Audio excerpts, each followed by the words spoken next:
حدثیہ میں جنگ کا میدان گرم تھا۔ دونوں لشکر ایک دوسرے کے آمنے سامنے کھڑے تھے۔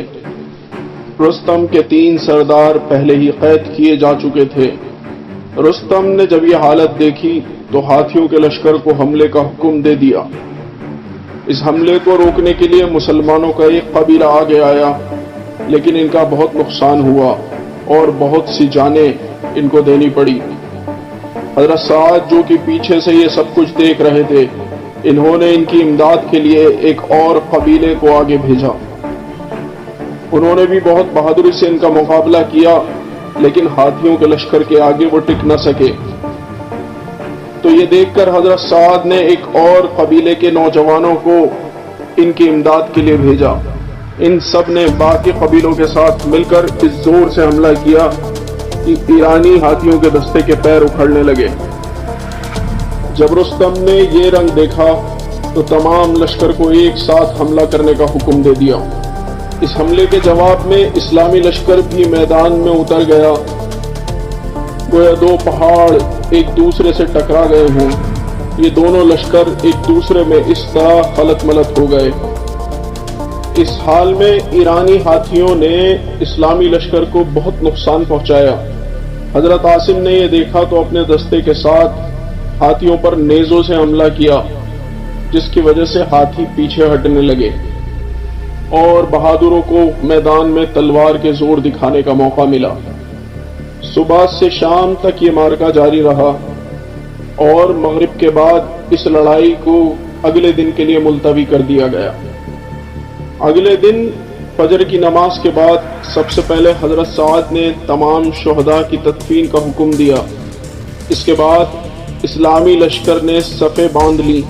پیچھے سے خبر آئی کہ امداد کے لیے ملک شام سے بھیجا گیا لشکر بھی قریب پہنچ چکا ہے۔ اس لشکر کے سب سے آگے کے دستے کے سردار فآقہ بن عمرو سب سے پہلے اپنے دستے کے ساتھ حضرت سعد کی خدمت میں پہنچے اور اجازت لے کر اکیلے میدان میں اتر گئے۔ ان کے مقابلے کو ایرانی لشکر سے بہمن جادویہ نکلا۔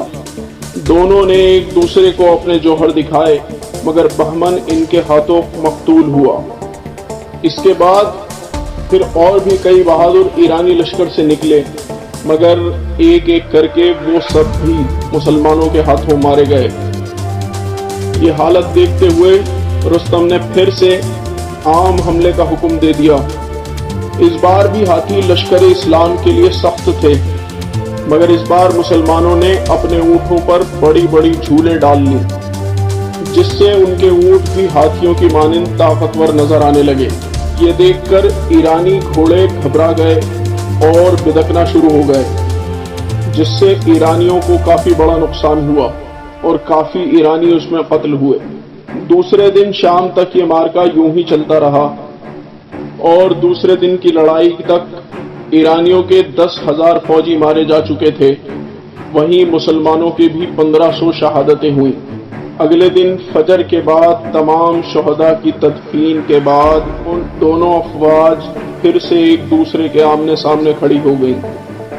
اس بار بھی ایرانی ہاتھی ہی سب سے آگے تھے، مگر اس بار حضرت عاصم نے حضرت فآقہ کے ساتھ مل کر ہاتھیوں کے سردار سفید ہاتھی پر اس زور سے حملہ کیا اور اسے مار گرایا۔ اس کے مرنے کے بعد وہ ایک دوسرے ہاتھی کی طرف حملہ آور ہوئے۔ وہ ہاتھی اپنی جان بچا کر واپس مڑ گیا اور واپس بھاگنے لگا۔ اس کو دیکھتے ہوئے تمام ہاتھی بھی اس کی اتباع میں واپس بھاگنے لگے، جس سے ایرانی فوج میں بھوچال سا آ گیا اور جو نقصان مسلمانوں کا ہاتھیوں کے ذریعے ہونا تھا، وہ نقصان ایرانی فوج کا خود ہو گیا اور اس وجہ سے کئی ایرانی فوجیوں کو اپنی جان گنوانی پڑی۔ آج بھی بہت بڑی لڑائی ہوئی اور اس لڑائی میں ایرانیوں کو کافی جان و مال کا نقصان اٹھانا پڑا۔ یہ معرکہ غروب آفتاب تک جاری رہا اور کچھ دیر کے لیے دونوں لشکر ایک دوسرے سے پیچھے ہٹ گئے، مگر مغرب کی کچھ دیر بعد پھر سے گھمسان شروع ہو گیا اور مغرب کے بعد سے یہ لڑائی پھر صبح تک چلی۔ معرکہ رات میں جاری رہنے کی وجہ سے حضرت سعد، جو اپنی بیماری کی وجہ سے دور سے ہی میدان جنگ کا حال دیکھ رہے تھے، رات میں وہ کچھ نہیں دیکھ پا رہے تھے۔ حضرت سعد رات بھر دعا میں مشغول رہے۔ اسی بیچ آدھی رات میں انہوں نے میدان جنگ کے شور و غل میں حضرت قعقاع کی ایک آواز سنی کہ وہ کہہ رہے ہیں کہ قلب لشکر پر حملہ کر کر رستم کو گرفتار کر لو۔ اس آواز نے نہ صرف حضرت سعد کو تسلی دی بلکہ اسلامی لشکر جو تھک کر چور ہو چکا تھا اس میں بھی ایک نیا جوش پیدا کر دیا، اور تکبیروں کی صدا اسلامی لشکر میں گونج اٹھی اور ایرانی لشکر میں خوف پیدا ہو گیا۔ حضرت قعقاع کی فوج لڑتے ہوئے اس مقام تک پہنچ گئی جہاں رستم موجود تھا، حتیٰ کہ رستم خود تخت سے اٹھ کر لڑنے کے لیے سامنے آ گیا اور اس نے لڑنا شروع کر دیا یہاں تک کہ وہ زخمی ہو گیا۔ زخمی ہونے کے بعد رستم منہ پھیر کر میدان جنگ سے بھاگنے لگا۔ جب رستم بھاگنے لگا تو حضرت ہلال بن علقمہ نے اس کا تعاقب کیا اور اس کی کمر پر بھالے سے وار کیا، جس کے وار سے یہ نہر میں گر گیا۔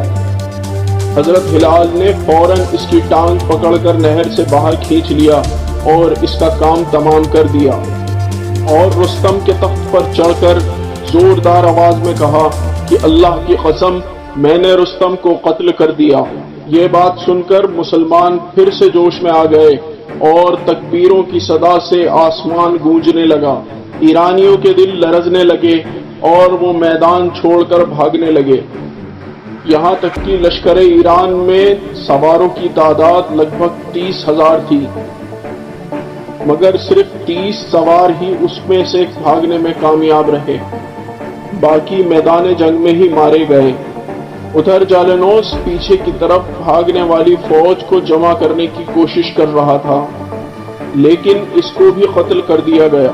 رستم اور جالینوس کے قتل کے بعد ایرانیوں کے تمام مال پر مسلمانوں نے قبضہ کر لیا اور بھاگنے والوں کا تعاقب کر کے انہیں بھی قتل کرنا شروع کر دیا۔ مسلمان قادسیہ کا میدان مار چکے تھے، لیکن ساتھ ہی مسلمانوں کے بھی 6,000 شہداء تھے۔ حضرت سعد نے مال غنیمت پر قبضہ کرنے کے بعد حضرت عمر فاروق کو اس بڑی فتح کی خوشخبری بھیجی۔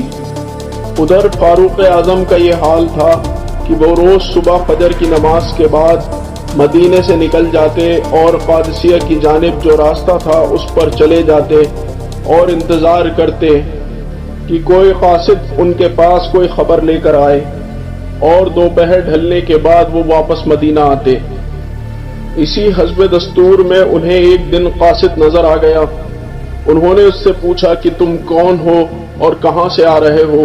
قاصد نے انہیں بتایا کہ میں میدان جنگ قادسیہ سے آ رہا ہوں اور مسلمانوں کے لیے خوشخبری لے کر آیا ہوں کہ اللہ نے اسلام کو کفر پر فتح دے دی ہے۔ یہ سن کر حضرت عمر نے اس کی سواری کی نال پکڑی اور خود پیدل چلتے ہوئے اس کی سواری کو مدینے کی طرف لے گئے، حالانکہ اس شخص کو معلوم نہیں تھا کہ یہ شخص امیر المومنین ہے۔ جب دونوں مدینہ پہنچے تو لوگ جب امیر المومنین السلام علیک کہہ کر آپ سے مخاطب ہوئے، جب اس شخص کو پتا چلا کہ اس کی گھوڑے کی نال کس نے پکڑ رکھی ہے، کہ جس شخص نے اس کی سواری کی لگام پکڑ رکھی ہے وہ خود امیر المومنین ہے، ادھر بھاگے ہوئے ایرانی سپاہی بیبیلون میں جمع ہونے شروع ہو گئے، اور حضرت سعد نے فتح کے بعد 2 ماہ تک قادسیہ میں ہی قیام کیا۔ دربار خلافت سے احکام حاصل ہونے کے بعد حضرت سعد اہل و عیال کو قادسیہ میں ہی چھوڑ کر لشکر لے کر مدائن کی جانب روانہ ہو گئے۔